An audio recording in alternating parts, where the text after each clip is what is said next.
تو اے محمد صلی اللہ علیہ وآلہ وسلم تم اللہ کی راہ میں لڑو، تم اپنے سوا کسی کے ذمہ دار نہیں ہو،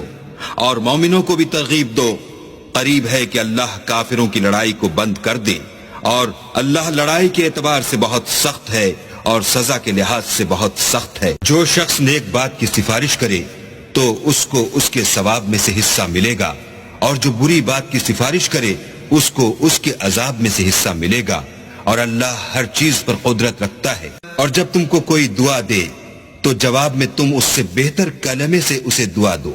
یا انہی لفظوں سے دعا دو، بے شک اللہ ہر چیز کا حساب لینے والا ہے۔ اللہ وہ معبود برحق ہے کہ اس کے سوا کوئی عبادت کے لائق نہیں، وہ قیامت کے دن تم سب کو ضرور جمع کرے گا، اور اللہ سے بڑھ کر بات کا سچا کون ہے؟ تو کیا سبب ہے کہ تم منافقوں کے بارے میں دو گروہ ہو رہے ہو، حالانکہ اللہ نے ان کو ان کے کرتوتوں کے سبب اوندھا کر دیا ہے؟ کیا تم چاہتے ہو کہ جس شخص کو اللہ نے گمراہ کر دیا ہے اس کو رستے پر لے آؤ،